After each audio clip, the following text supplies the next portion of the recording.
भूतानि आत्मैवाभूद्विजानतः तत्र को मोहकः शोकः एकत्वमनुपश्यतः एकत्वमनुपश्यतः।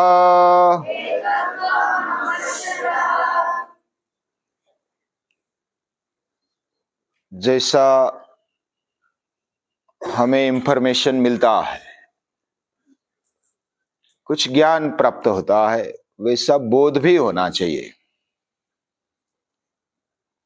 यानी हमारे जीवन में ज्ञान प्राप्ति के लिए शोध और समझदारी के लिए, विवेक के लिए बोध, बोध होते ही विवेक हो जाता है। विवेक में, बोध में हमें हमारे लेवल पर अगर समझेंगे तो समझदारी आती है, और उसी को विजानतः ऐसा शब्द उपनिषद में कहा गया। विशेष प्रकार से जानते हुए वह बोध करा लेता है, वही ज्ञानी भक्त है।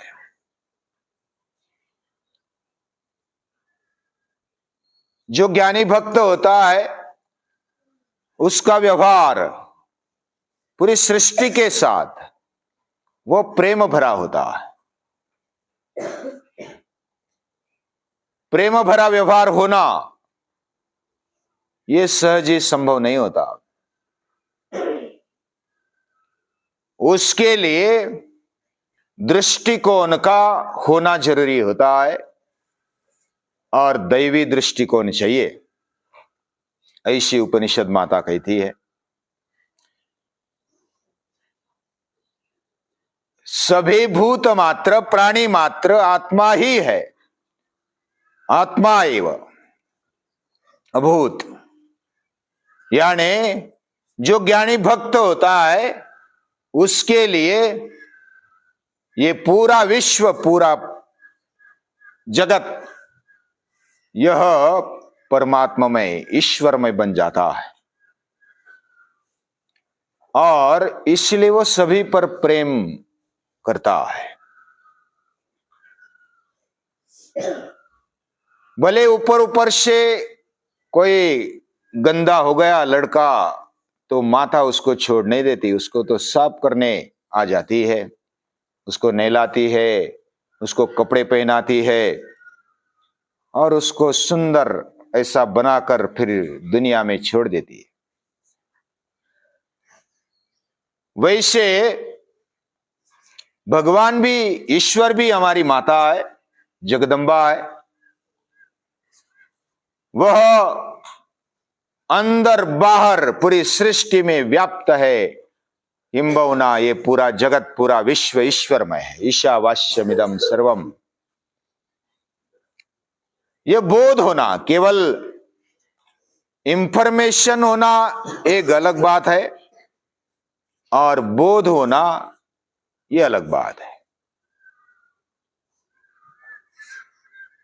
बोध होने को ही विज्ञाता बोलते हैं, विशेष प्रकार से जानने वाला, या तो उसको अनुपश्यतः ऐसा शब्द उपयोग किया है आगे। आत्मा एव अभूत विजानतः, और एकत्वम अनुपश्यतः, वह एकत्व देखता है। अनु यानी बार बार, सातत्यपूर्ण, वह इसी दृष्टि से देखता है। कौन सी दृष्टि से? दैवी दृष्टिकोण से वह देखता है। यानी चराचर में, पूरे विश्व में ईश्वर व्याप्त है, वह भरा हुआ है, कण कण में भरा हुआ है, ऐसी दृष्टि वो रखता है। और इस दृष्टि के कारण वह एकत्वम अनुपश्यतः, वह विज्ञाता भी है। विज्ञाता का अर्थ हमने देखा, जो ज्ञाता है, समझता है, और कर्ता, ज्ञाता प्लस कर्ता इज इक्वल टू विज्ञाता।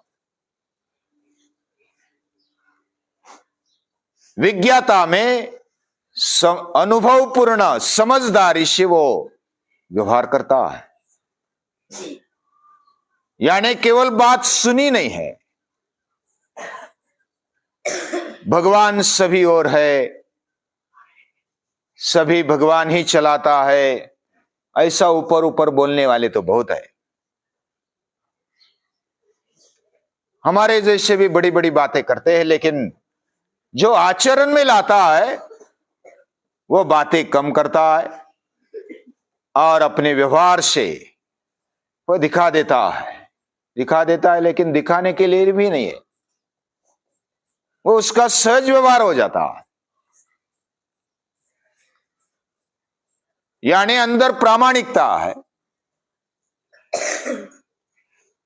और उसी के आधार पर वो व्यवहार करता है, पारदर्शी है। हम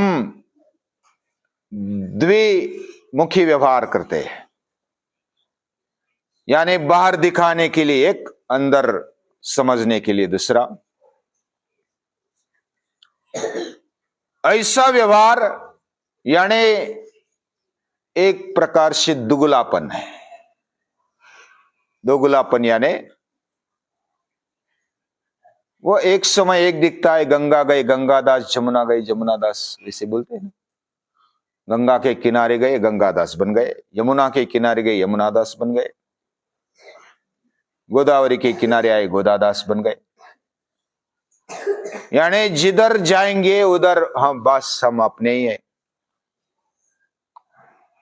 ऐसा बोलने वाले वो दोलायमान होते हैं।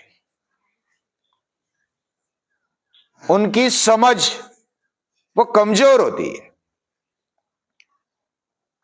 हमारे प्रेम में, हमारे भक्ति में, हमारे विरक्ति में भी सातत्य नहीं है।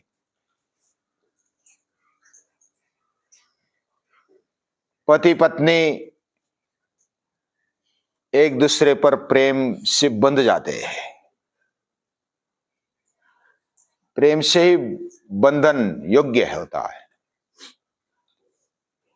उसकी नींव क्या होनी चाहिए, प्रेम किसको बोलते हैं, इस पर बहुत ही विचार किया जा सकता है, मनन मंथन किया जा सकता है।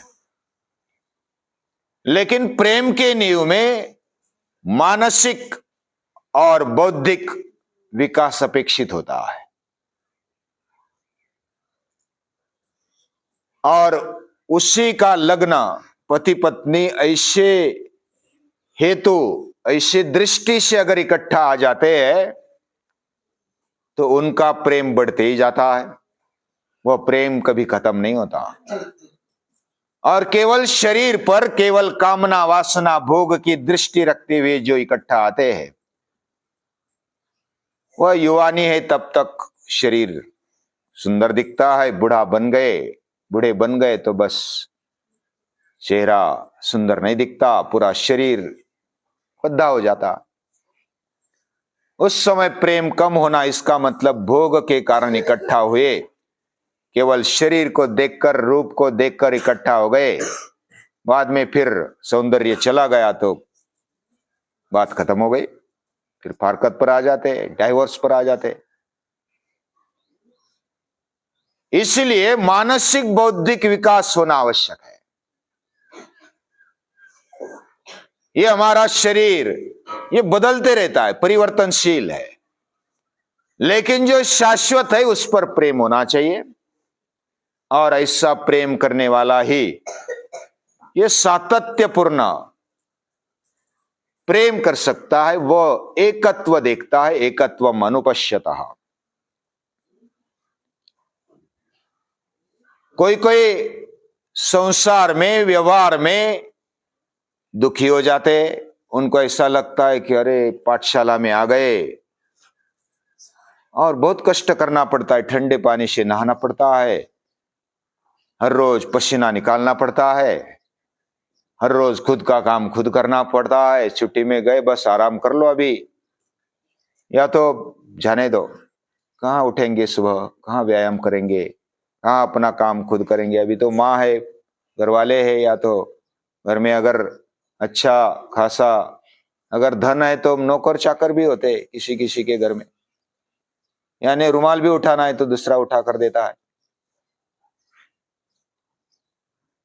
तो इस प्रकार हमारे व्यवहार में हम जो भी स्वीकारते हैं वह बुद्धि से स्वीकार है। इसलिए मानसिक बौद्धिक विकास होना आवश्यक है। मानसिक और बौद्धिक लेवल पर उसको स्वीकारना चाहिए।